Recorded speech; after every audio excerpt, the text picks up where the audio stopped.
Okay, now.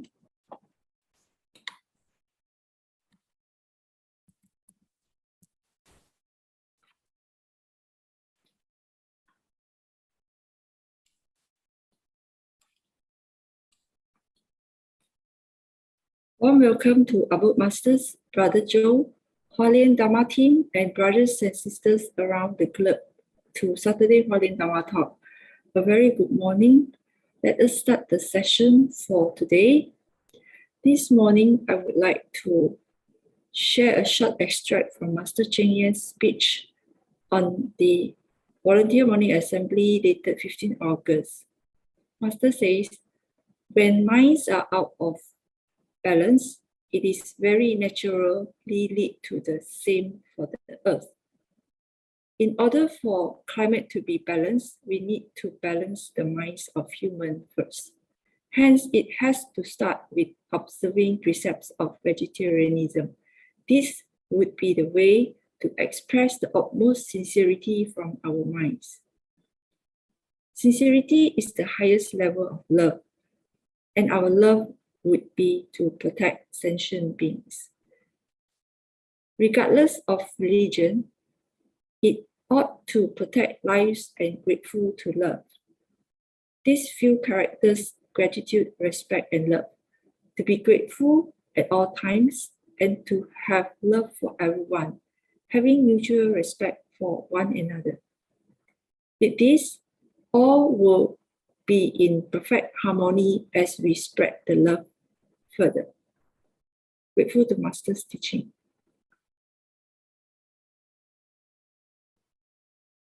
Now, let us send our sincere prayers into the 10 directions. May the Sahara land be free from disaster and peace prevails in the world. Let us sing the prayer song with sincere piousness.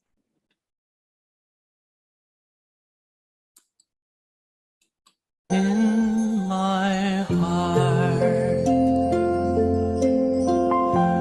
I feel deep gratefulness. All my heart is filled with sincere prayer. From all corners of the world, let us join our hearts and pray for a world of harmony and peace. From my heart, I pray. May we join our hands, our hearts as one.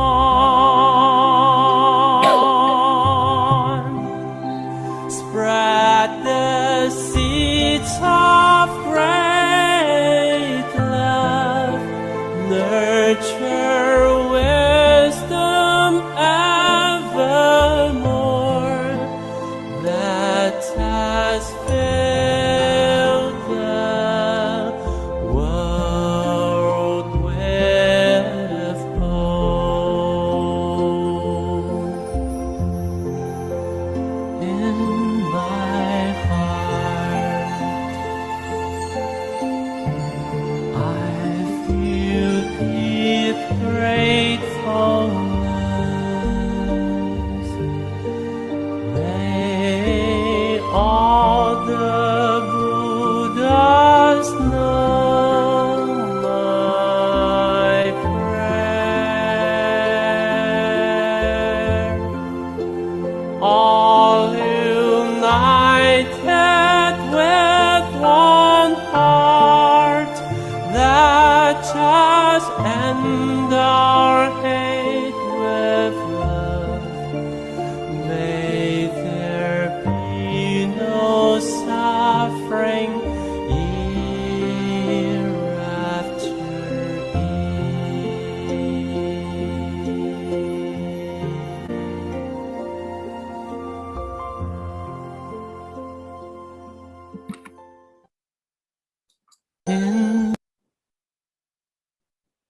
May all minds be purified. May there be peace in the community. May there be no disaster in this world. Now, together we pray for universal love and blessing. With loving respect, gratitude, and confidence, let us wish every person in our lives a healthy body, an enlightened mind, and a total fulfillment in universal love. Now let us expand this consciousness to include every person in the world, every being in the universe. Let our unified love make this wonderful world even better. Let us all immerse ourselves in the joyful embrace of universal love. Before we hear the wonderful sharings, let us invite our masters to lead us in paying homage to the Triple Gems. Let us pay our respects for these teachings and explanations to the Buddha and Master Cheng Yen by making 3 sincere bows. Please rise, palms together. First bow. Second bow. Third bow. And a bow to our beloved Abud Masters who could join us today.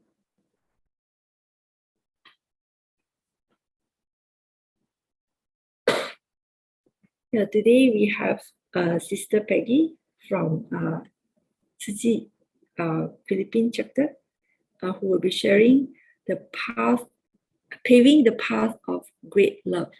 And we'll follow by Brother Joe Huang on the Dharma Discussions. Now let us invite Sister Su Ching to share with us the weekly summary. Ka'an, over to you, Sister Su Ching. Good morning, everyone. Okay. Sorry. Let me do this. Okay. So last week, we had me. And I was talking about planting a seed that spans 3 generations. The 20 over years my mother spent in Tzu Chi has made her mentally alert, active, with lots of friends, and in touch with technology. These are things I appreciate the most. Encourage your parents to participate in Tzu Chi activities is what I propose. My mother instilled in me a love for gardening. Dharma from gardening are insights that I have been learning. Probably the most impactful for me are the planting of seeds. Doing what is right diligently, without an attachment to its outcome, is wisdom indeed. Allow each person's affinity to mature, and when conditions are right, the seed will germinate, and all the goodness that flows from that event will be worth the long wait. Okay, then we have Brother Joe. Brother Joe related a story in which Sariputra asked the Buddha to expound the Dharma. Initially reluctant, the Buddha finally relented, after much coaxing and probably a teeny bit of drama. Brother Joe wondered if this happened over time or immediately. He reckoned it was very likely over time, as Sariputra needed to build sincerity. Sincerity needs time to consolidate. The person needs to demonstrate. Sincerity cannot be an instant, so Sariputra had to wait. The need for Buddha to expound the Dharma also required time to build. Most people would have given up. We are thankful that Sariputra was strong-willed. Understanding also builds over time, as does the urgency too. When the conditions were right, at the 3rd time Sariputra asked, the Buddha knew. My friends, Buddhism and knowledge from Buddhism are not immediate, are not fast. Buddhism requires persistence and sincerity. A strong foundation is required for things to last. That's me. That's all from me today. I'll hand over to Sister Su Ching to introduce the next speaker. Thank you so much, Kanan. Sister Lily and Sister Su Ching for the wonderful start and the summary. Good morning, Master, Abud Sifus, Brother Joe, brothers and sisters. Wonderful morning. Good morning. Today we are most I think delighted and look forward to Sister Peggy's sharing. This morning, Master talked about during Wisdom at Dawn, and the original intent deep in our hearts. Master mentioned about Buddha's merits and virtues, which are immeasurable and boundless, unable to fully describe with speech and or discussion. So clearly, Master said the Buddha Dharma is very profound. How could we ever possible describe it through the speech? Not easy. Also not easy to put it into practice. To practice them diligently at all times, it's even more difficult. So it is, we are most blessed today to have this wonderful Tzu Chi family from Philippines they are so incredibly very dedicated and the results they have achieved, the way they have helped so many suffering people relieving their pains and by serving them selflessly, enduring. So let us look forward to hear all these wonderful stories from Sister Peggy. The topic today is paving the path with great love. Okay, over to you, Sister Peggy. Good morning to our Dharma family here, our volunteers and our bodhisattvas in Malaysia. Thank you for inviting me again, Sister Su Ching.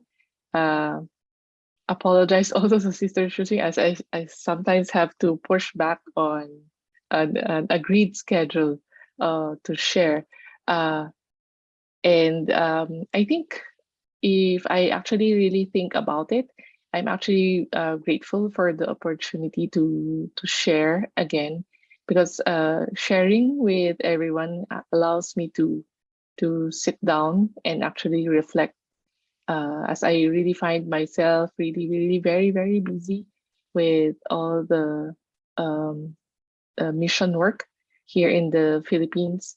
And these sharings is allowing me to actually sit down, contemplate, and reflect on what I've been doing. And it allows me also to bring it back to the Buddha's teachings and Master's teachings, and allows me to also to check whether I am actually doing it the right way, or if I have been too focused on the missions, just the missions itself. And so the past few months, exactly 2 months since June to August, I've been traveling with the Tzu Chi Philippines CEO, Brother Henry, to different places. So if you see on the slide, the blue pin there is where this is Manila, where the Tzu Chi Philippines office is, and the red points all over the 7,000 islands of the Philippine archipelago some are areas that we already have Tzu Chi offices, and some are areas that we are trying to invite more new bodhisattvas in the area. So for the past 2 months, I've joined the CEO and several volunteers go to these different areas, and I just quickly calculated that I've traveled around 3,723 kilometers for the past 2 months. And just last week we came back from Bicol. That's point number one. Bicol is located in Luzon. Luzon is where also Manila is, but this is also around 303 kilometers away from Manila. And Bicol is very famous for its perfect cone volcano called the Mayon volcano. And Tzu Chi's affinity with this region started in 2006 because of one typhoon. Sadly, this area, Bicol region, is always an area where typhoons and disasters happen. So in 2006, we were able to, we did disaster relief there. And because of that, we also was able to bring in one person who became the sole certified faith core in that area. But then again, an affinity arose in 2020. Typhoon Goni again happened, and it happened during the lockdowns. And again, Tzu Chi volunteers went to the area to provide disaster relief and also to do cash for work cleanup. So from 2020 up to this day, we took the chance to, this time around, to really make sure that this one volunteer will not be alone in his journey in Tzu Chi. So in from 2020 up to last week, we went there several times, and we also invited this this lone volunteer is Brother Tony. We invited him several times whenever he is in Manila. We talked to him, and then we encouraged him to actually expand on the missions there, because Bicol region is also one of the poorer regions in the Philippines. And just last week, we invited a group of Manila volunteers to go to Bicol region to expand on the scholarship programs. So we took the chance to invite people who have been maybe donating to Tzu Chi for a long time, but they've never really joined any of our missions. So we invited these donors. We also invited some people who have volunteered, but maybe they have not really took on the mission, and then they've not really decided to become Tzu Chi volunteers. So in this photo, you'd actually see that there was this group, because we divided ourselves into different areas. We were going to do home visitations for our for scholar applicants. And because Manila volunteers, we were not also very familiar with the places that we had to go to. So we had the local volunteers allow them to bring us to the areas. And in this photo, a group actually, they said they drove to the area in 50. They got there in 15 minutes, but then they did not know. No one knew that to get to the home of the scholar, they had to actually walk 50 minutes, 50. So, and they had to walk, and then it suddenly rained, and then they had to when they went back to our meeting area, they were all drenched. So this we've set up this way that we allow the new volunteers, the future bodhisattvas, to actually see suffering, and that for them to realize that they are really, really very blessed.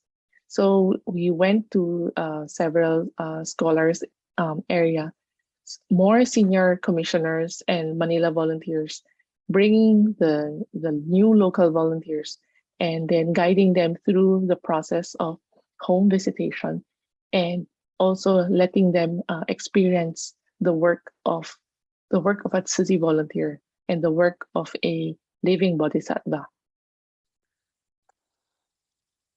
So we are, during our last trip, just last week, we are so very happy that for the efforts for the past years, that from one seed, Brother Tony here, the one on with the red circle, from one seed, we hope that we can actually increase the bodhisattvas in the Bicol region to infinity. And these volunteers in the yellow circle are the new volunteers in the Bicol region. And you would see that also some of them are still not wearing any uniform. They've just recently joined, and most of them are, those already in gray are already in training.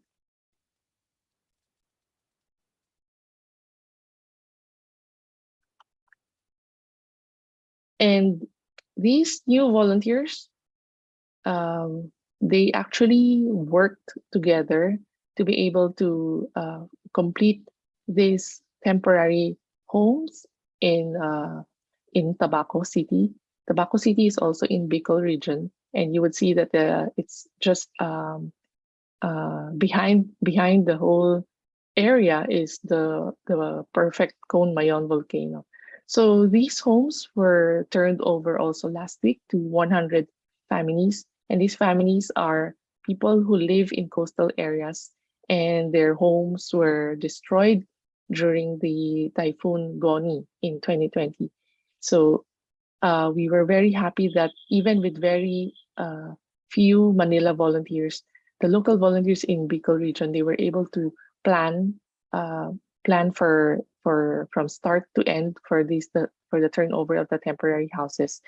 And we were having a discussion with this Bicol volunteers, and they were sharing that they were happily sharing that they have never experienced that for several weeks, that all they had in their minds were what they had to do, what they had to do for a city activity. So when they said that, because some of them go all the way back in 2006, but they've been on and off in joining city, but they said because of the scholarship program that they had to do home visitations, and they had to also prepare for home visitations for people who will be living in these temporary homes.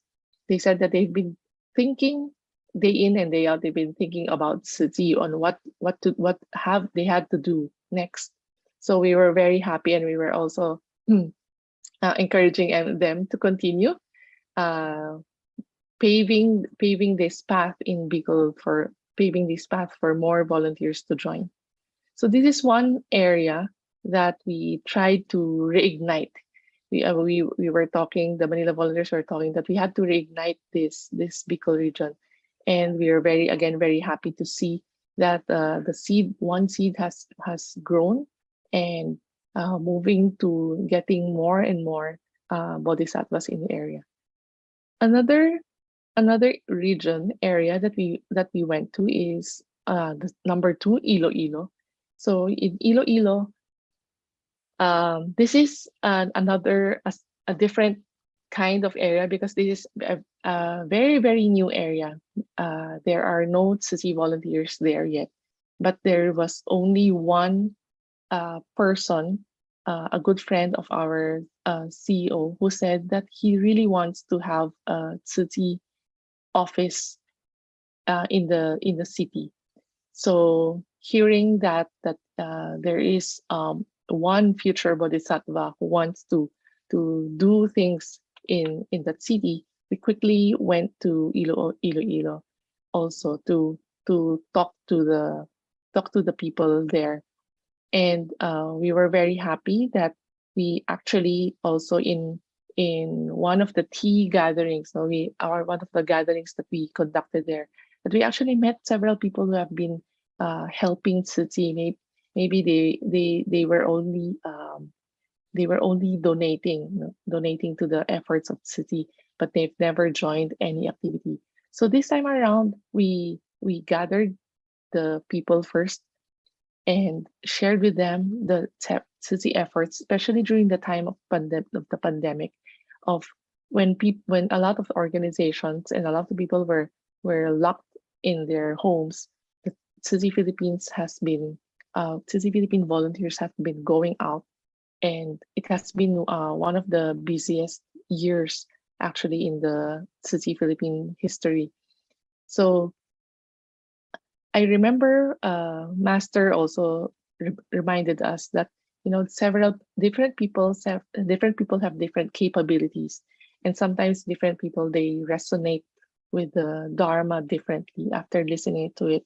So while in Bicol, it was we had one seed, and we just had to plant more seeds and wait for the seeds to actually bear fruit.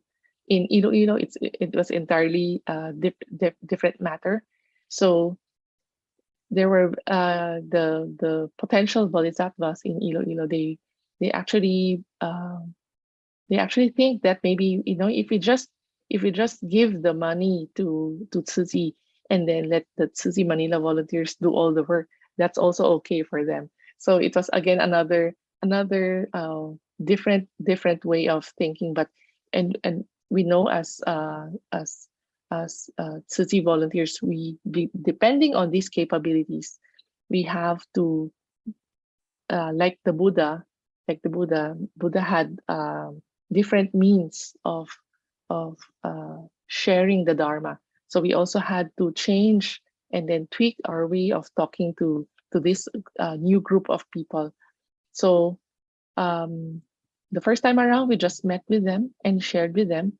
And the second time around that we went to this area, we actually brought again these volunteers. We asked them, there are several areas in Iloilo that are very, very poor. And we hope that we can actually allow the young people there to be able to have an opportunity to study. So we brought them to areas that are maybe an hour or 2 hours away from the city. And this is, let me just share my own experience of meeting one of the young scholar applicants of Tzu Chi.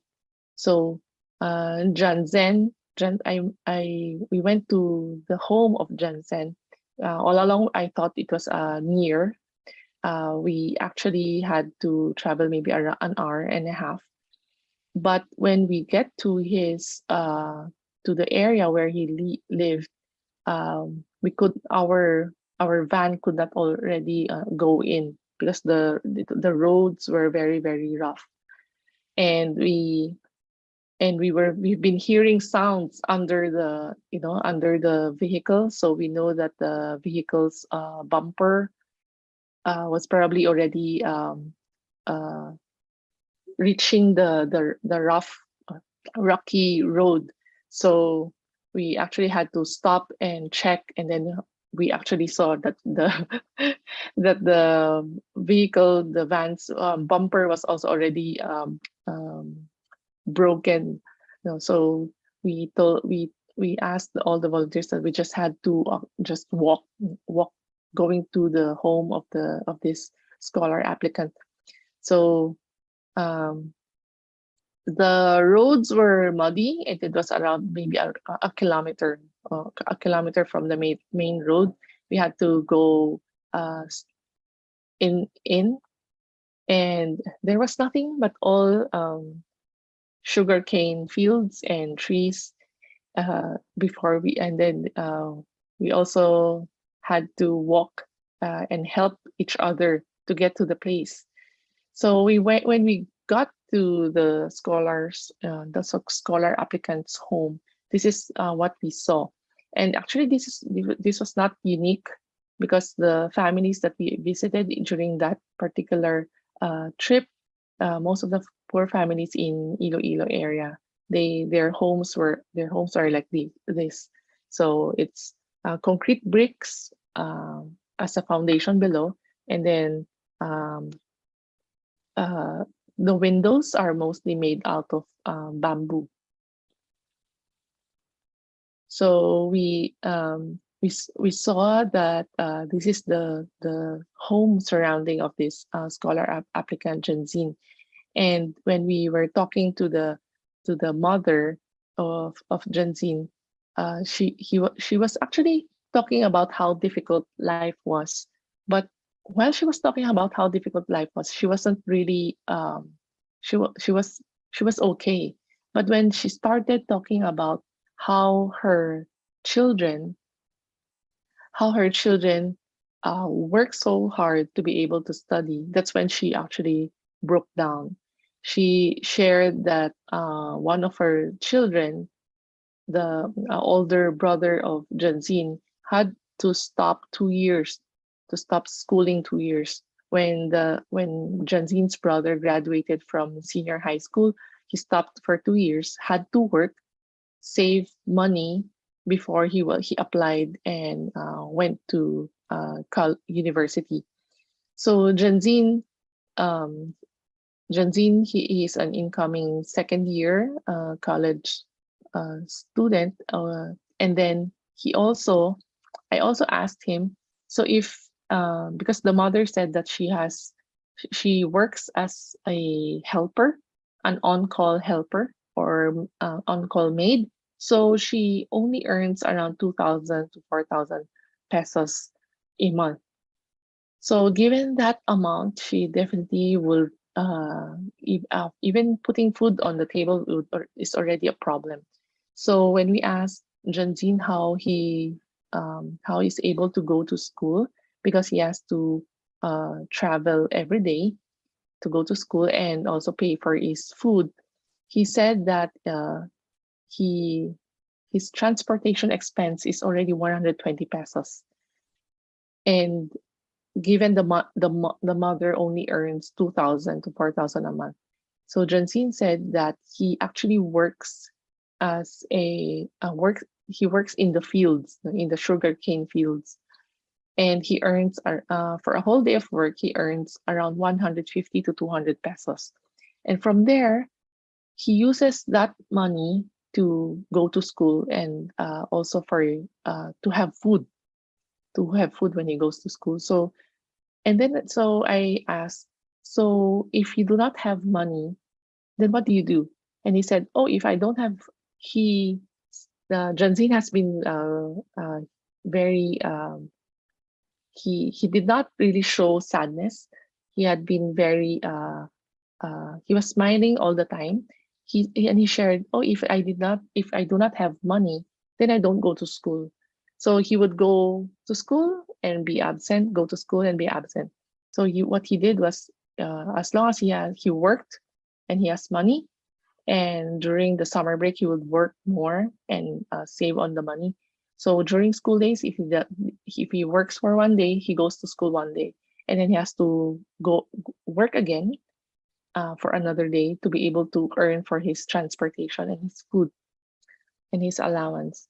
So the mother actually broke down while sharing that his children are doing their best to be able to study. So this is Janzin, and if you can see that he's smiling all the way while we were talking about their family situation. And he actually also said that that he is when we checked with the university, that he has been a consistent honor student. So we really felt that this young man is really deserving to be able to study without worries of his transportation, without worries of the food that he has to bring to school, without worrying about his meals. So we really thought that the past few months that we've been going to the different areas to really bring new bodhisattvas in the Tzu Chi path, while the roads are actually very challenging, and leading the group of people to understand why they need to go out of their comfort zones, why they need to help society. It's actually really very challenging, and to pave the way for the people, the future volunteers, to walk smoothly in the Tzu Chi path. I think this is also something very challenging, but the Manila Philippine volunteers took this challenge, and so that's why we have been constantly leading, and we have constantly inspiring new people to join the Tzu Chi path.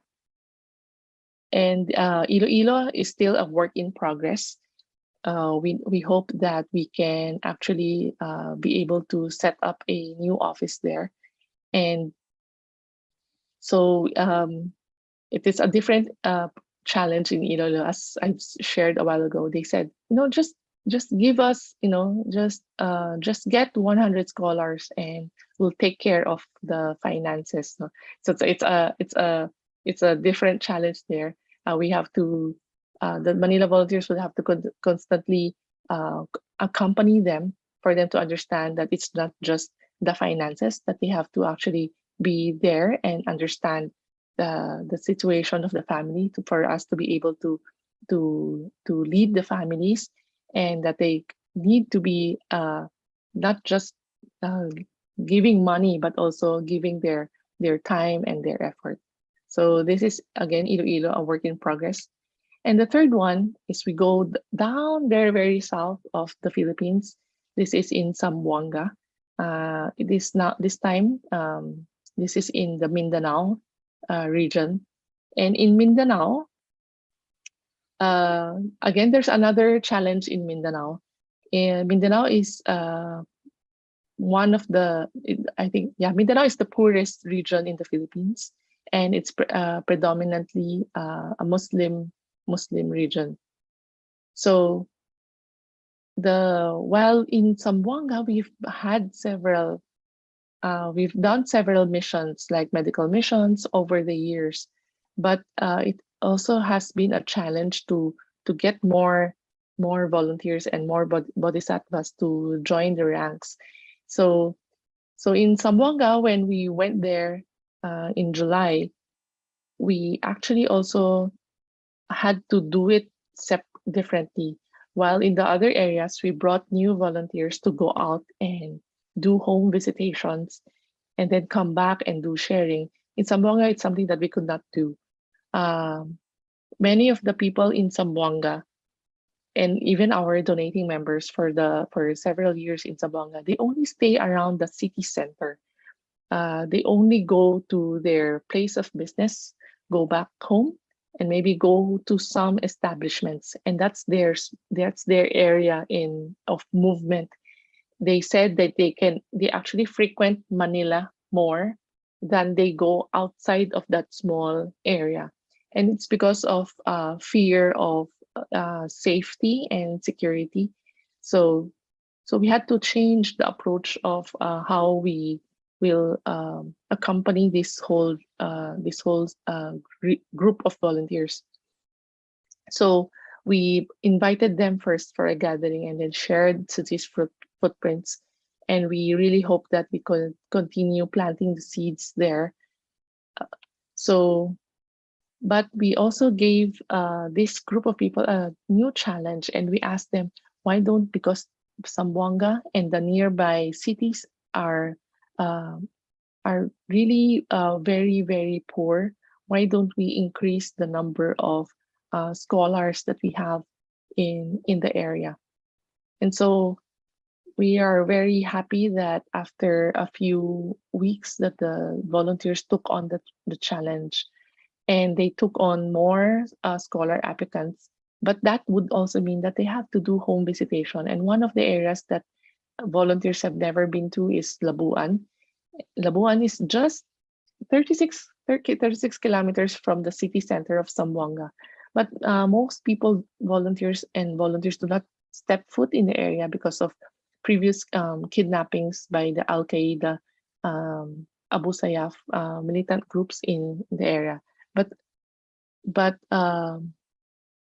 because of the fear of kidnappings in the 90s and the early 2000s, none of the Tzu Chi volunteers have set foot here. And I was so happy that our volunteers in Zamboanga shared that they actually went to the area to do home visitations for scholars. And they were just sharing their photos and their pictures to the Manila volunteers. Because Zamboanga city center, it's predominantly a Christian area, but all the outskirts of the city center are predominantly already Muslim. And there's just a predominant fear that people in the city center, they won't go outside. So we saw that they actually already visited several of the scholar applicants, and in this group photo, we were so very grateful that we had commissioners, those who have not, they've lived in Zamboanga for more than 20 or 30 years, and it was their first time to get to this area. We had commissioners, we had volunteers in training, those wearing gray. We have a TIMA member who joined the home visitation. And the two of the those with the yellow circles were former Tzu Ching, and the one on the right is actually Tzu Ching that was he was Manila, Tzu Ching from Manila, and he eventually transferred to Zamboanga because of business. And I was happy that I actually maintained communications with him for several years, and he eventually started doing Tzu Chi work during the pandemic, and he's now leading most of the volunteer visitations also in Zamboanga. He's one also, his name is Harvey, and he's very, very brave. He has been the, initially he has been only one of the very, very few would be willing to go out of the city center to do Tzu Chi work and to do COVID relief distributions. And he has been leading young Muslims in Zamboanga to help in the Tzu Chi efforts. So one of the scholar applicants that they visited is Sharawi, and Sharawi is this young man on the left, and this is his family. So this is their home condition, and Sharawi actually said that he's ready to go to school, but currently he doesn't have the school uniform, which is I'll show very briefly. This is the school uniform that he had to have to go to school. A white shirt, black pants, and black shoes. So he was sharing to our volunteers in Zamboanga that he's ready to go to school, but he did not have his family did not have money to buy his uniform. So he said he will just use his senior high school uniform because it's also black and white. So he'll just use this, but he's still waiting for his dad to send him money to buy his pair of shoes. So this is the situation of young people in the Philippines and especially in the Mindanao region. So our Zamboanga volunteers happily quickly gave him a pair of black shoes, and then upon hearing that he's already living in he was living in a dormitory in Zamboanga City, and our volunteers found out that they did not have Sharawi and his roommates did not have food, did not have rice. So the volunteers quickly gave them a sack of rice to tide over for several months, while also waiting for the approval of the scholarship for Sharawi. So in Zamboanga, we see our Zamboanga volunteers reaching out to farther areas in the Mindanao region, and every time they see our volunteers, they would actually, because some of the areas our volunteers do not go to because of, again, a fear of safety, but we have young Muslim volunteers who are very happy to go to these far-flung areas, and they shared that when they distributed slippers for young kids in the far-flung areas, this is what they sent back. So the words that you will actually read, maraming salamat po, is actually thank you. Thank you very much to Tzu Chi. And this is something, a very touching photo of we see a very young Muslim girls in Mindanao, and they still remember Tzu Chi because of the COVID relief that they received the past 2 years. So going back to all of these experiences, the past 2 years, and the past 2 months of traveling around the country, trying to bring in new bodhisattvas, and also expanding on our scholarship programs across the country. So to give young people a chance to be able to study and to be able to help their families. I remember now in hindsight, I remember several conversations that I had with Master. Shangren, Master asked me several times. Sorry, I forgot to put the English translation. Master asked me not just once, but several times. Master asked me, "Do you have children?" And then I think in several instances, I told Master once. I told Master, "No, I do not have children. I am married. My husband is also a Tzu Chi volunteer, but we do not have kids." I think the second time around, Master asked me that. I actually also again said, "Master, I do not have children, and I do not have plans of having children." And Master just the second time around, Master nodded, and Master said, she did not say okay, or she didn't say, but she just told me, "Yes, you will take on heavy responsibilities." So that was maybe around maybe in 2016, 2017. And now looking in hindsight, I realized that if I had children, and then if I'm running around all over the country, then my children will probably be poor children who did not have anyone to take care of them. So in hindsight, and then I realized also that ever since I was a uh, a young volunteer, I've been also handling some of the scholarships in Manila, and I've been also maintaining contact with our scholar graduates. And just to share with the group that these are some of these three graduates are graduates that I've maintained connections to, and I feel like I'm like a proud mother because I've seen how these scholars from coming from very poor families, and how they've blossomed, and how they've become very successful, and I feel like a proud mother to them.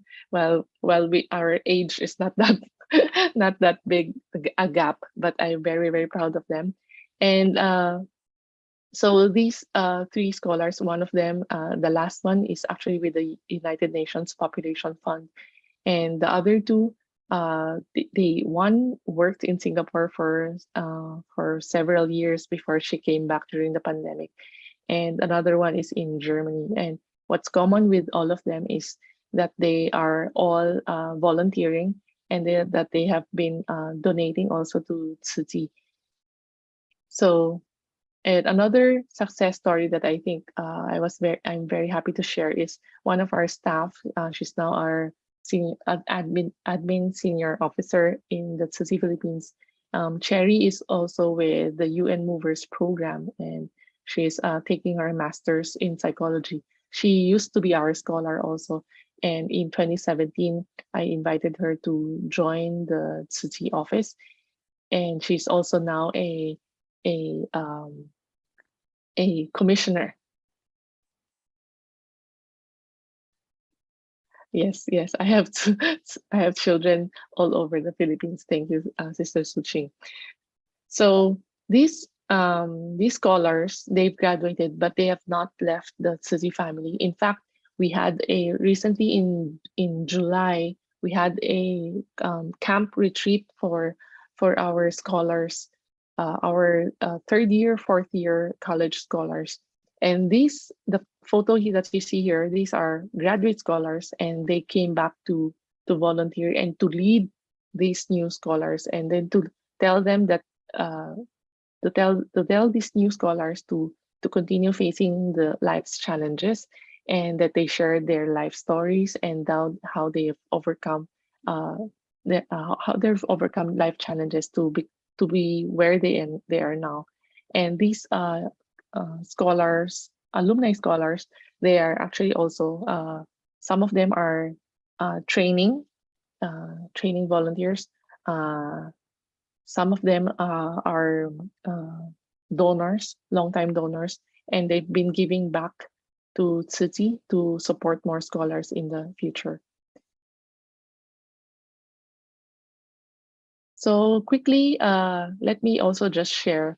This is already beyond the scholarship program, but I wanted to share this to our Malaysian brothers and sisters. So in 2020 to 2021, Tzu Chi Philippines has been giving giving groceries, no, rice and groceries to the poor sectors around the country. And most of these sectors were they were impacted by COVID-19. They lost sources of income.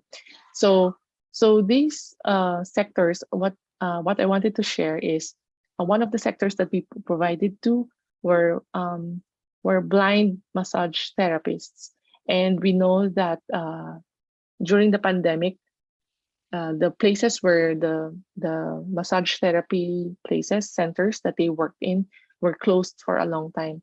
And this group of people, they could not actually shift to a different career, different source of income or a different career because of their disability.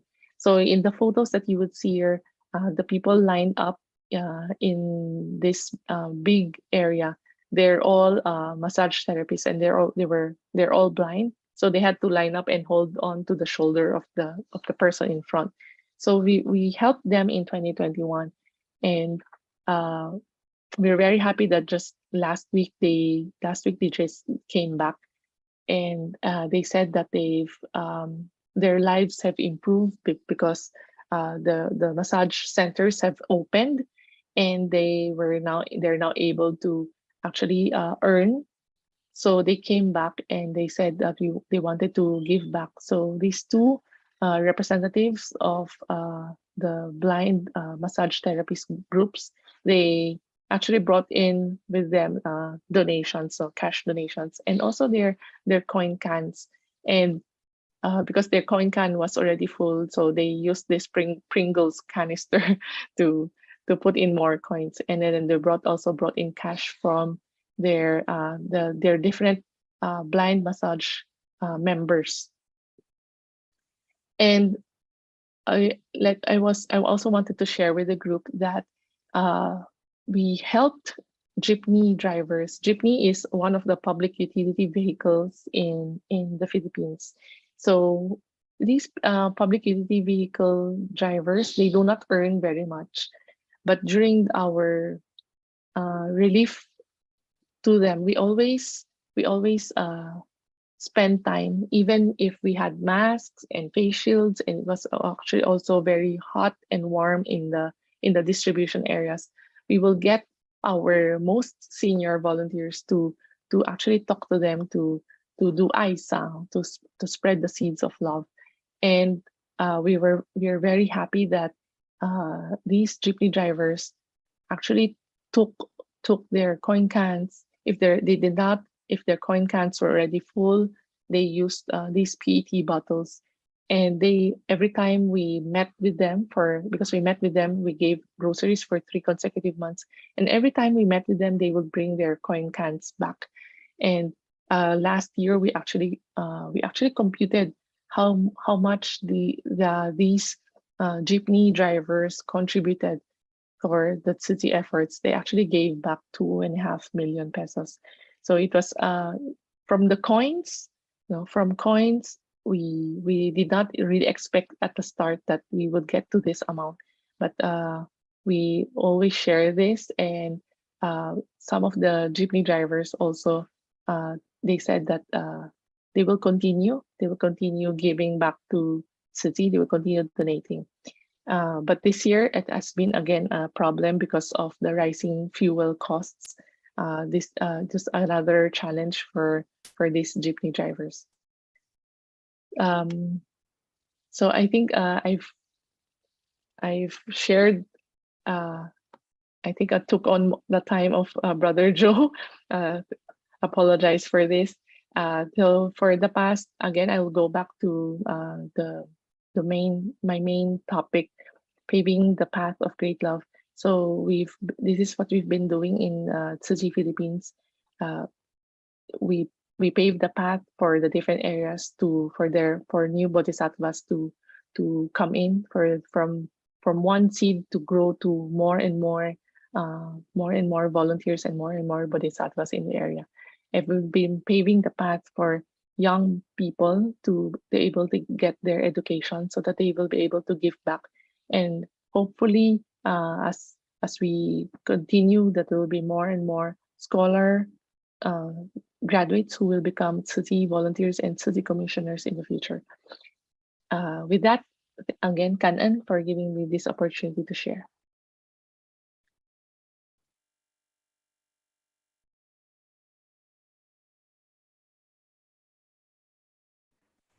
Thank you, Sister Peggy. Actually, you're more than welcome to continue and sharing more of the stories, because after all, I think this has proven that what Master has said all along, that education is education, charity, and these are the four major footsteps in our four missions, are the primary way to help uplift generations of the past where things might not have been so easy.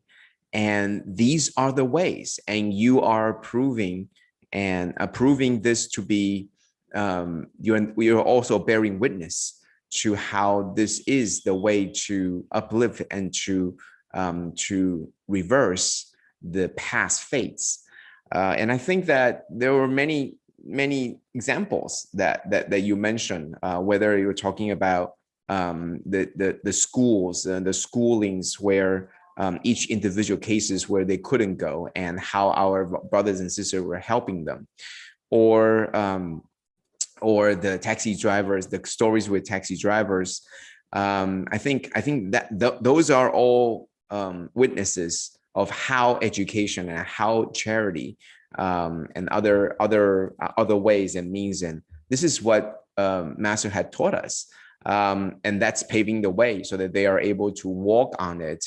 And I think that, please do continue if you have more stories to share with us. I'm honest, that this is something that we'd love to hear you more. You don't come here often, so we want you to share more stories and how you now have so many kids in Philippines. It's also something that that's also very central to the theme, where this is exactly how Master felt also, that we're all her children and we're all her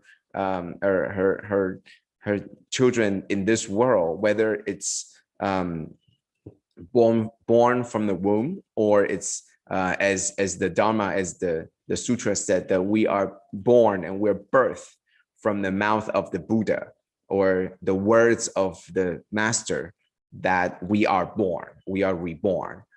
So yeah, please do continue. If you have more stories, please don't let the time cut you short. You're already here. You should share.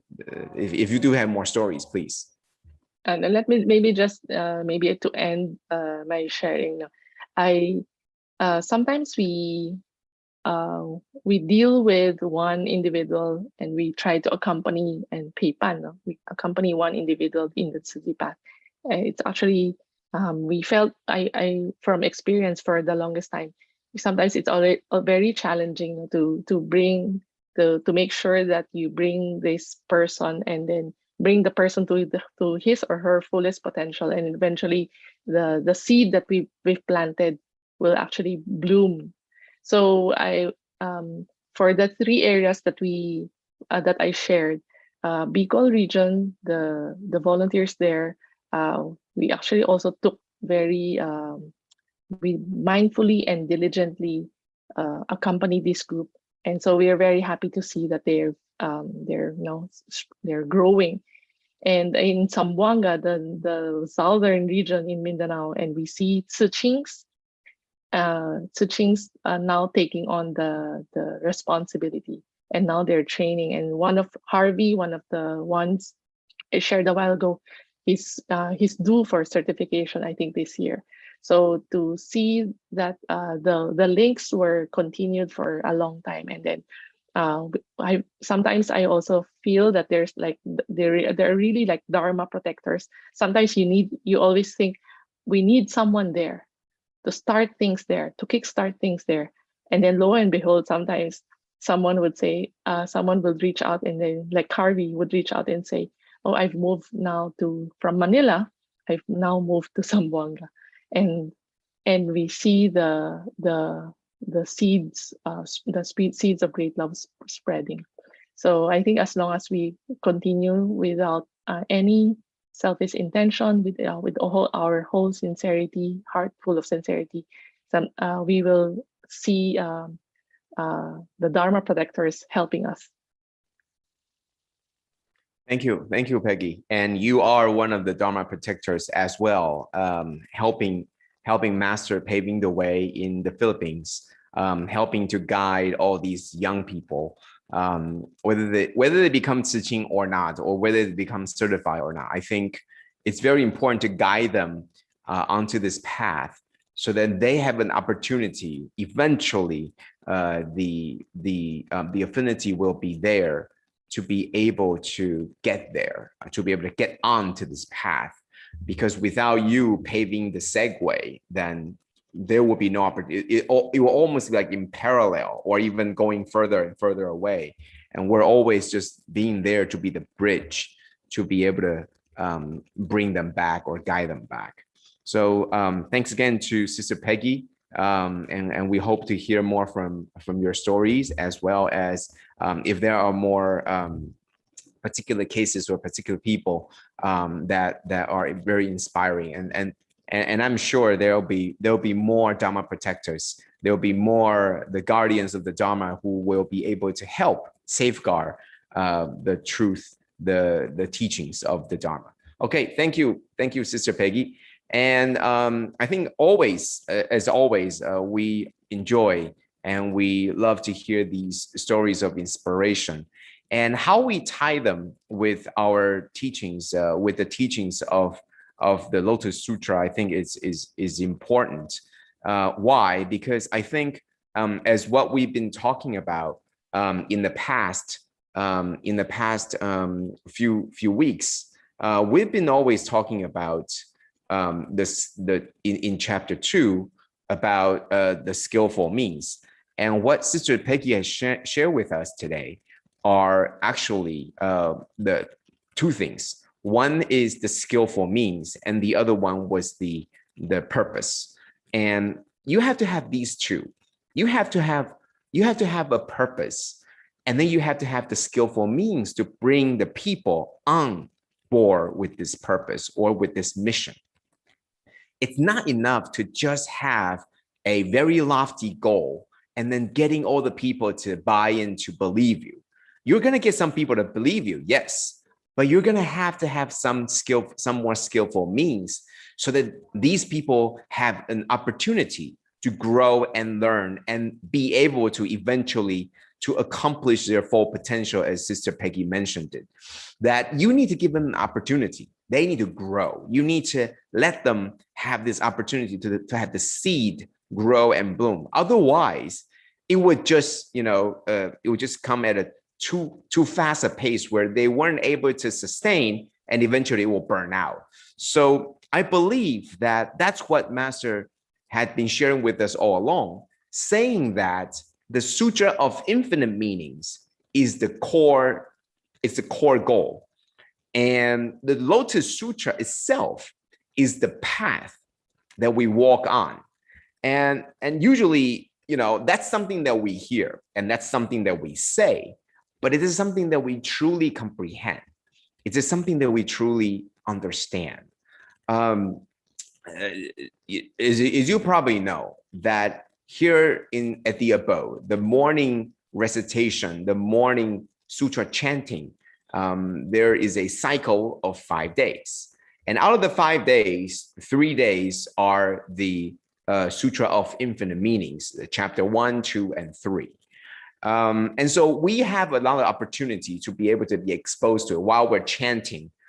And it gave me great joy that when we're chanting, your mind is following the words and you're reciting out loud the words, but you're thinking to yourself, how is this the core theme? How is this the theme or the spirit of the Lotus Sutra? The Lotus Sutra is what many people say is the king of sutras. So the Sutra of Infinite Meanings, if it wasn't for Master, probably it's not as well known. Yet what Master said is that the Sutra of Infinite Meanings is the main spirit of the Lotus Sutra. And the more you think about this, it's really, really true. The teachings are essentially in the Sutra of Infinite Meanings. But how you can actually do this happens in the Lotus Sutra. Now, this is, sometimes you had to do what's called the dualism, meaning there's only one or the other. But if you wanted to categorize this, we could do an overall categorization and say that in the Lotus Sutra, there are a lot more ways, a lot more tools to be given to you so that we could take the teachings that's in the Sutra of Infinite Meanings and then go among the people to be able to share. So that is why Master said that the Dharma lineage actually comes from the Sutra of Infinite Meanings, but our Zongmen, actually the door or the path, is actually coming from the Lotus Sutra.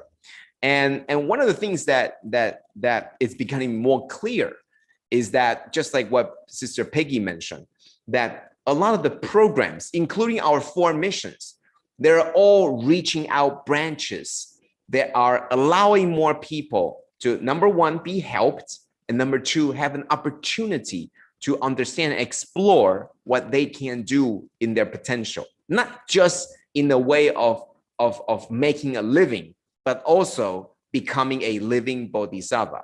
That is reaching out to everybody. And that happens in the Lotus Sutra. No longer is it just talking about, what is the teaching, but rather in the Lotus Sutra, it makes very, very explicit and very direct pleas to the disciples and to the Sangha, to everybody that followed, that you must go out and go among the people and share what you know and lead them and guide them and assist them in their learnings and the practice of the path. That's what the Lotus Sutra is really, really talking about. But the spiritual background comes from the Sutra of Infinite Meanings, where it teaches you that the one true teaching from one becomes infinity, and the infinity comes from one. And then there's a lot more teachings about the form, about the emptiness. Those are the teachings. Yet, how do you materialize the teachings? It goes into the Lotus Sutra. So, for example, the ones that I always use is the parables of the Lotus Sutra. Exactly details how, when you go among the people, how if the people don't agree or don't want to learn from you, what you do. So it's almost like a toolbox for teachers, for Dharma preachers, for the teachers of the Dharma to be able to employ so that they can, for example, get more people to come and listen. Last week, we talked about how the Sutra of Infinite Meanings is almost like, the textbook on mathematics. And it goes in very deep. It goes in very detail. It's very deep and very hard to understand. Only for those people who have a PhD in mathematics are able to understand all the writings and all the teachings and all the knowledge that goes within all the learnings and etc. So these PhDs or these doctorals are, for example, our hearers and solitary realizers. They spend all their time, they spend a lot of their time learning and repeating back to themselves what the Buddha had taught them. And they have gone into the teachings of the mathematics that they are able to solve all these very crazy equations, how you see in the movies, how they're writing on, nonstop, right? They're writing nonstop on the blackboard, solving all these equations. All the numbers are coming from their head. Well, I don't know what the numbers are. I don't know what the formulas are, but it looks very impressive how, their chalkboards click, and never stopping, right? So they're very good at this, right? But it is until the Sutra of Infinite Meanings and Lotus Sutra that the Buddha asks them, tells them that, do you know that to know all the knowledge there is in mathematics isn't what is really, really important? Or rather, let me rephrase it, that there is something more important than you knowing all this. And that is to be able to teach and pass what you have learned to the next generation. That is more important than you getting to know all this. Yeah, knowing all this is very important. But if no one knows what you have known and what you have learned, then it will just be lost forever.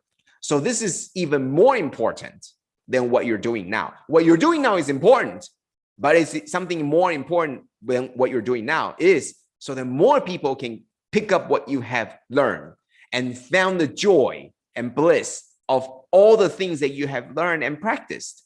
And then more people will know and learn. And that's more important. So in Lotus Sutra, the Buddha, in chapter 2, that's when the Buddha began talking, okay, after the Sutra of Infinite Meanings. The very first time the Buddha began talking was in chapter 2.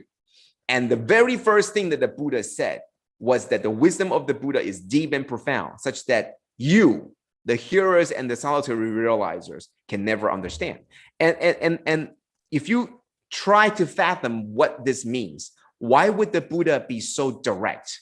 I mean, never before had the Buddha, and this is the very first thing that Buddha says in the Lotus Sutra. This is the very, very first thing that was said. And I want to stress this further because Lotus Sutras, if Lotus Sutra was supposed to be the king of sutras, then we should stress, we should be very focusing, emphasize on what did the Buddha actually say.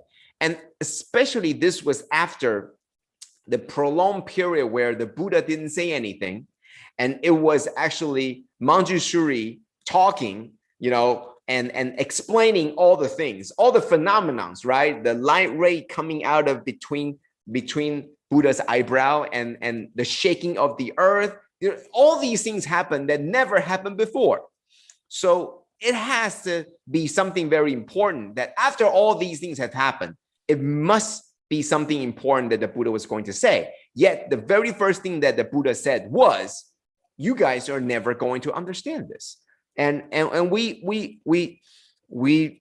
probe further. And I believe that this is only my hypothesis, is that the Buddha said this because the Buddha wanted you to change, wanted all of us to change, wanted us to change our attitude, wanted us to change how we act.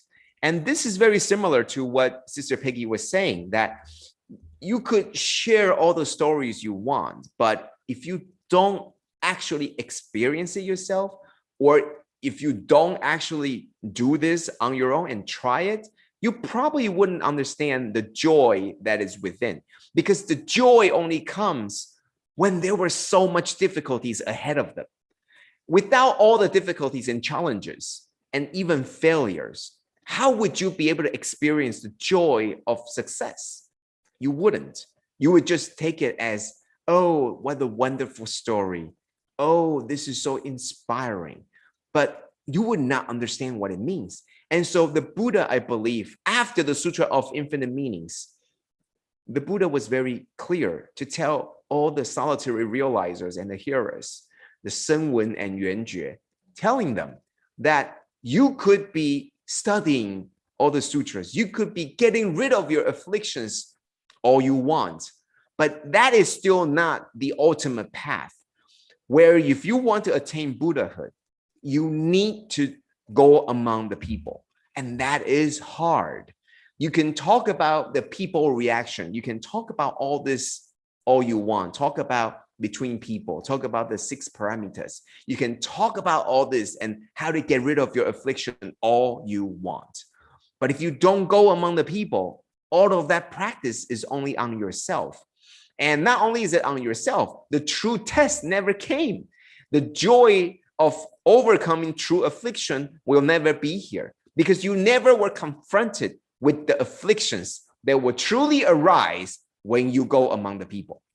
So in this chapter, the very first thing that the Buddha said was to instigate a possibility for a change. And the hidden message here is Buddha explained to everybody, look, it's time for a change. And that was the very first message that the Buddha came out of meditation. The very first thing that was said was, you are never going to understand this. And it makes sense. It makes sense. Because we can hear Sister Peggy talk about all this for 10 straight days, and she will have nonstop stories.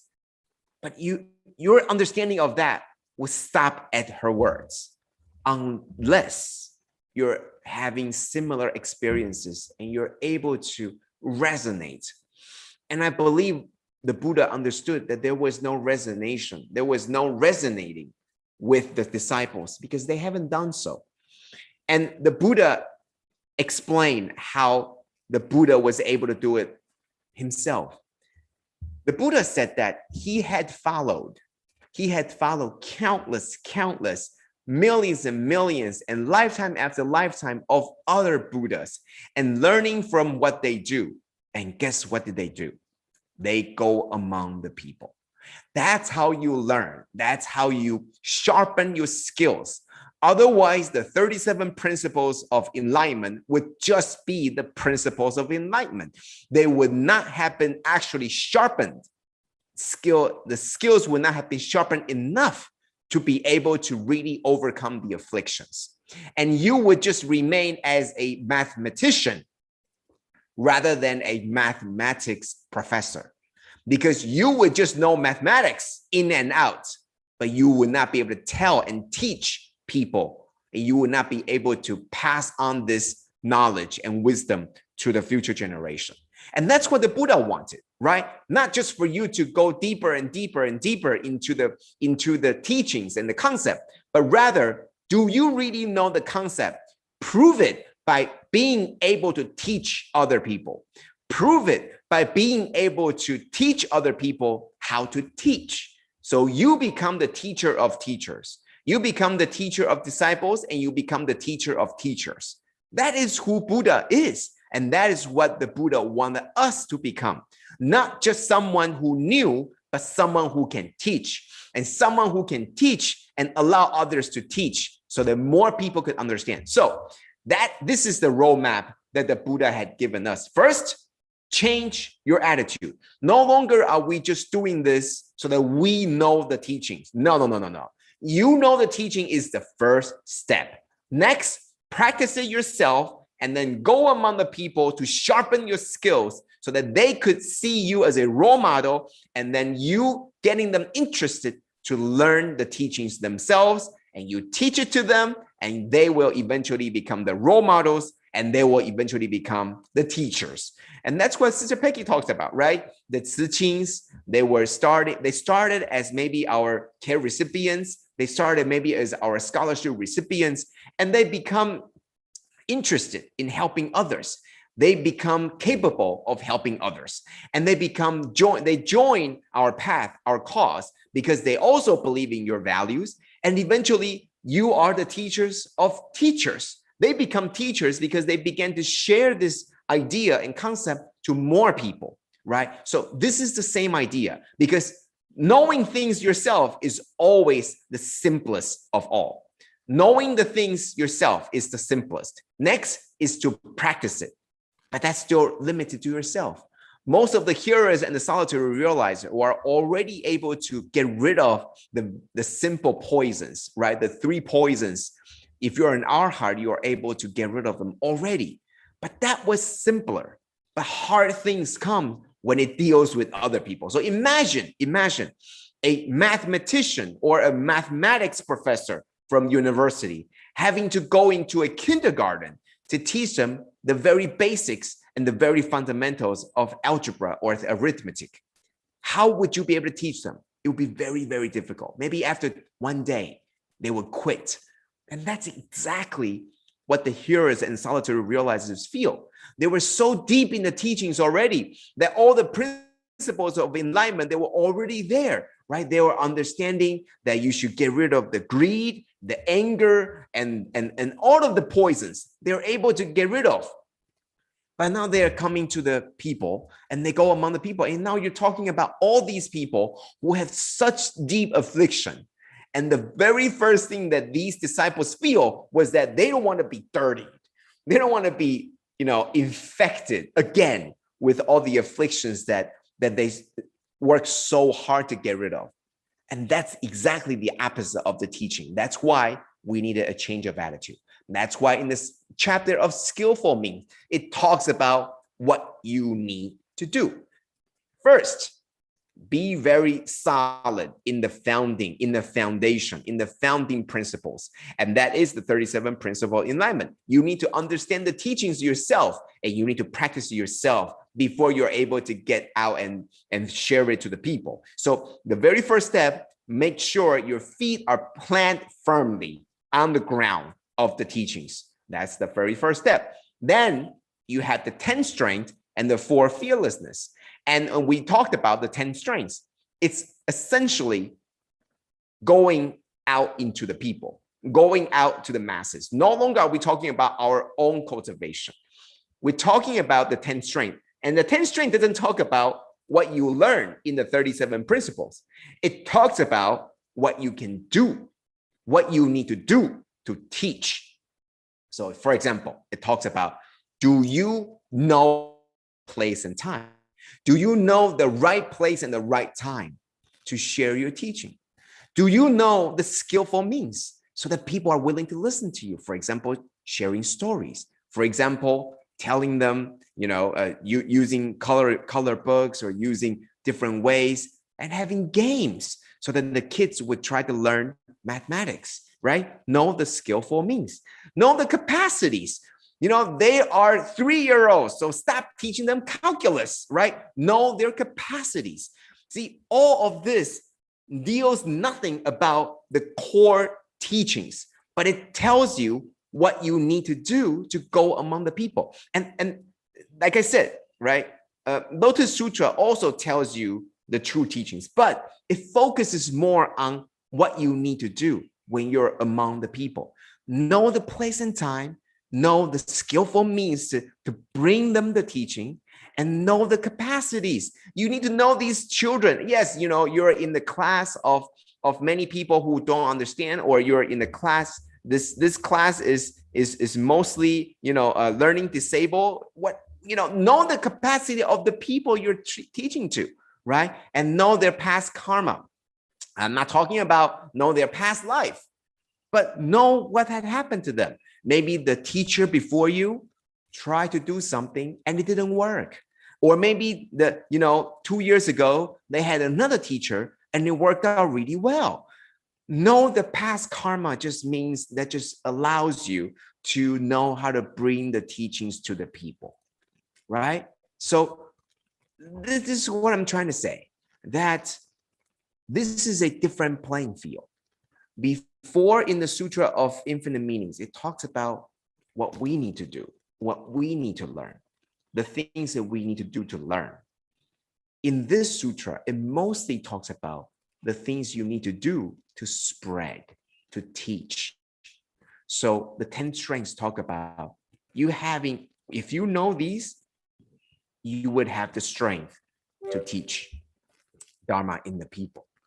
So know the students, know the world, know their needs, and know their issues. This is really essentially the strength that you would have. And is it enough that this is taught? No, you got to try this yourself. Do you know the students? Do you know the people you're talking to? Do you know the world enough? Do you know their backgrounds? Do you know why? Maybe some people just are failing.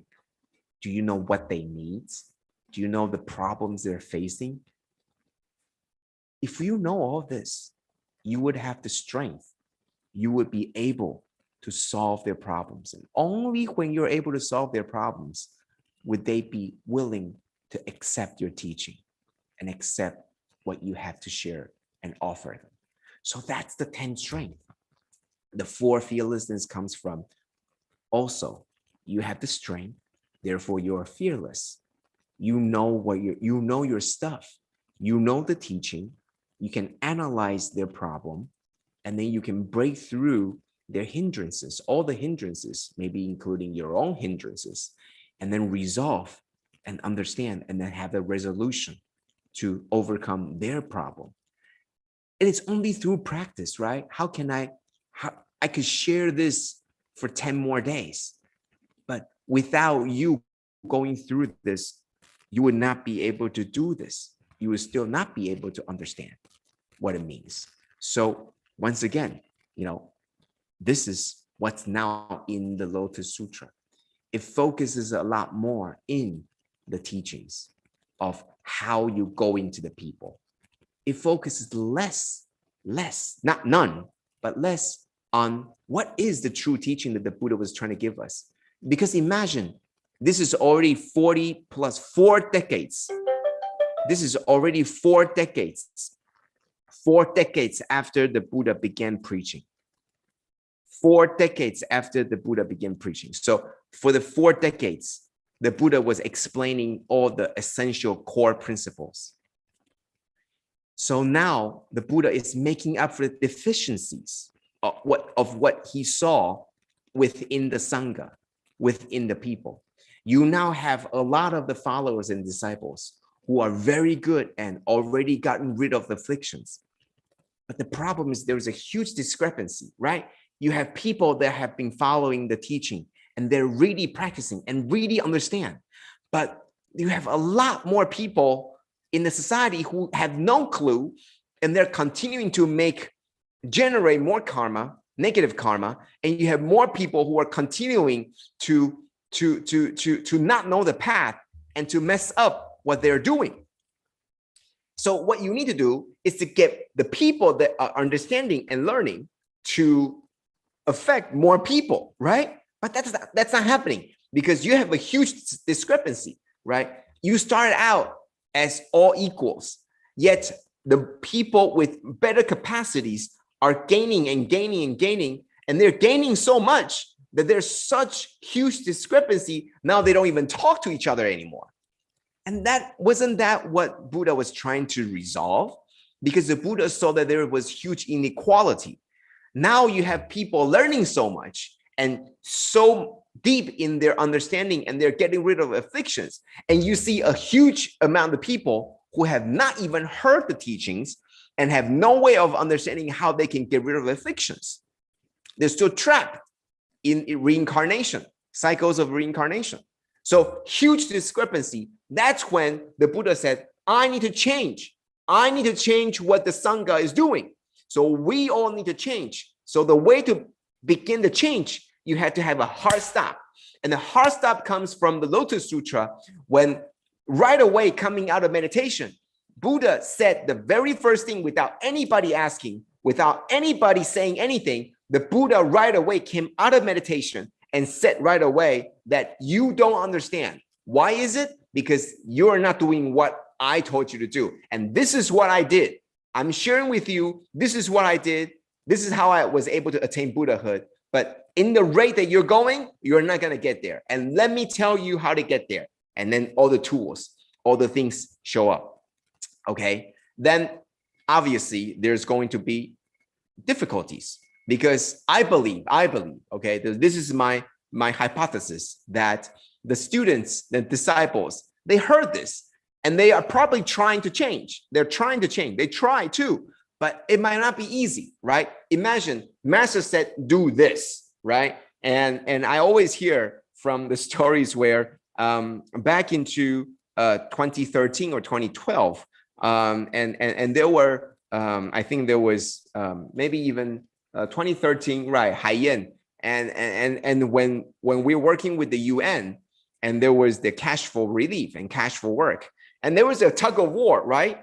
And so it was not easy, but the disciples are willing to listen. But sometimes they have their own belief too. Sometimes they're a little bit afraid. Sometimes they have other things holding them up, holding them back.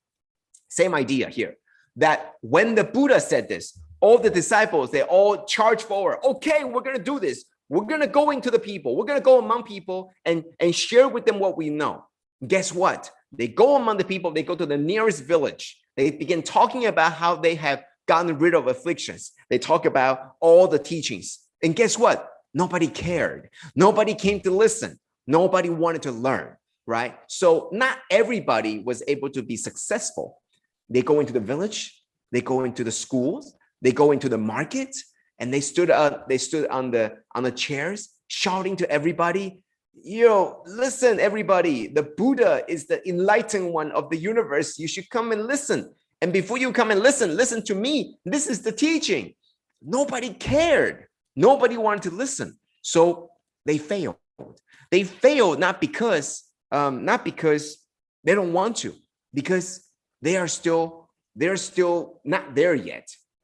They still need to learn more. So I'm sure that there is a lot of back and forth. The Buddha said this, and the disciples say, okay, let's do it. And then they come back all sad because it didn't work. So the Buddha will give them more, right? The Buddha will give them more tools and show them. So imagine that the disciples will come back and say, well, we went into the park and we tell them how good vegetarian is, right? This is what our teams are doing. We tell them how good vegetarianism is, and nobody believed us. And then the Buddha would say, okay, have you tried to maybe let them taste it? Oh, yes, this is a very good way. Let us go try. So then now we have these lunch boxes, right? We now have these lunch boxes, and we sometimes, and we provide these vegetarian lunch boxes, right? And sometimes, even if you're doing this, people don't come over, right? They see a lot of people there and they're giving out stuff, but people will just shy away, right? Even in the park, you're on a very busy trail. People walk in and out, but they will purposely veer away from you, right? Because they don't know what you're doing. They don't know what you're doing, and they don't want to be bothered.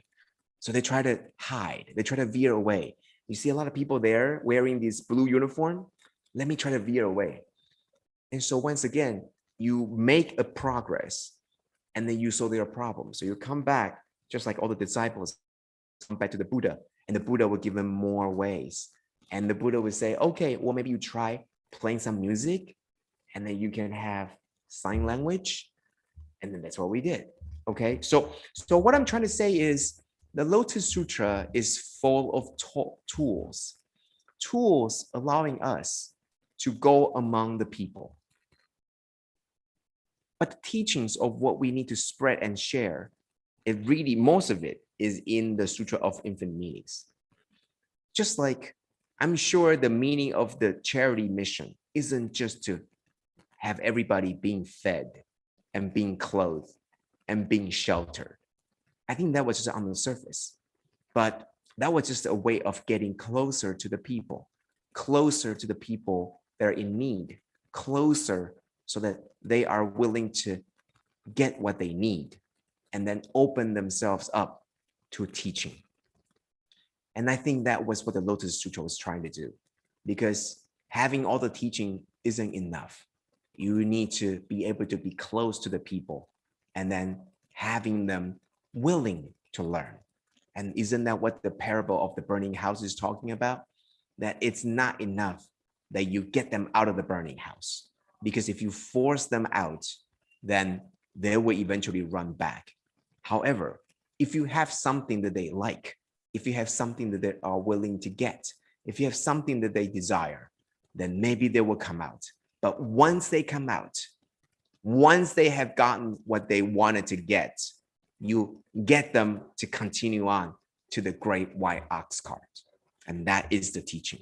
So all the things that we're doing are just an extension of the Lotus Sutra. We might not be using all the 3 carts, but we're doing the 4 missions to try to relieve of their suffering. And in a way, sharing with them that you can be someone who help others too. You can be a living bodhisattva helping others too. And I think that's what the Lotus Sutra was trying to do. Okay, so that's the sharing for today. And many, many thanks to Sister Peggy, and also for all the work of our the brothers and sisters from the Philippines. And many, many thanks to our team who continue to continue to spread the message of the vegetarian promotion, as well as spreading love to all the people. Today, in this morning, we heard about from the morning Dharma talk, we heard about Master talking about back in 2016, how the African volunteers crossed borders. I think that was the whole key, is that if you would see that was the point in the Lotus Sutra, is to share with you what you can do to spread this teaching. And that's why Master talked about in the Lotus Sutra, especially in chapter 10, talks about specifically that the Buddha was openly inviting more people to become bodhisattvas. And that's what we're doing here too. We're sharing with them the things that we do. We're sharing with them the joy that we get for helping and also sharing and spreading. And now it's the time that we bring this and passing this to the next generation. So thanks everybody, and that I'm sure let's carry on our mission and continue to carry on mission and to foster good affinity to all the people, and then being able to share and also invite more people to embark on the Bodhisattva path. Thank you, everybody, and thank you, Sister Peggy. Thank you. And Brother Joe for another wondrous, amazing guidance. And thank you, Sister Peggy, for the wonderful sharing. We are very grateful to Sister Peggy. Actually, Sister Peggy is very humble. She has been sharing, inviting Philippines wonderful volunteers to share. So we look forward to the more regular sharing from our Philippines volunteers. Yeah, indeed, I think Sister Epi at the other side, the YouTube side, actively also sharing summarizing what Sister Peggy. I'd like to share what Sister Epi has written. Heartwarming and success stories of transformation, uplifting the life of the locals, inspiring. They are contributing back to the society. Sister Peggy and her team have paved the path of great love. Okay, and also to our sisters who are doing great jobs over this side. Somehow I'm very grateful to Brother Joe, as I think each time listening to his talk, couldn't help but feeling a lot of deepest gratitude to think since 2015, Brother Joe has been guiding us, not only our Chaos Demo team, but also worldwide volunteers. I think it's like masters sharing Buddha's teachings to us, and the tools that masters have shared for us as we try to apply it as we enter the masses. Often also for myself, a lot of sometimes face challenges, and then it's always very grateful to have Brother Joe reaching out to us and guide us, giving us the tips on how to overcome this. Always with a lot of compassion and wisdom. I think like 真的是 Dharma protectors. Brother Joe mentioned about the children, Sister Peggy. Sister Peggy, you have so many children. Doing very well in Philippines. We have great rejoicing, share the great joy. And of course, my Brother Joe also mentioned about we are all born from, we are all Buddha's children, born from Buddha's mouth. So I can't help it. I also felt myself, and many of us are born from Brother Joe's mouth, because we have benefited so much from Brother Joe and the team during these few years. And okay, maybe let us seize the chance and take a group photo. I think today we heard many volunteers. They have a lot of missions. Some of us in white shirt, because today we have this I think Thanksgiving session from the Dharma Boat's Sutra adaptations earlier on in July. So many of us are gathering at places to our sister Waiwa at the park waiting for us. We're going to do some simple performance and connecting with the new volunteers or the public that joined us that day. They are also cleaning at Jing Se Hall this morning by the English group. Enjoy yourself. We also heard there was also a group going to this mosque, a very beautiful mosque in KL. They early on went to Jing Se Hall to visit us. And of course, our always ever diligent recycling volunteers are already at the recycling centers. They have, I think, they believe that they have started their missions as well as trust all over the world. The brothers and sisters are already hard at work. For those who are at home, you can continue to stay on. There is also another session for Cantonese, the Dharma Cantonese. If everyone can on the video, maybe we take a nice group picture. Sister Peggy, always very inspiring hearing your story. Never enough, Sister Peggy. Thank you. Hopefully we can meet again in Hualien, Taiwan. Very memorable. Okay, how? Everyone, if can on your video, we take one group picture before we end the session. Okay, let me take okay, to the count of three. Okay, sister, why gather your teammates? Those already there. Okay, how? Okay, 1, 2, 3. Okay, how? Okay, cảm ơn brothers and sisters. Sorry, let me paste the picture before I lost it. Okay, good.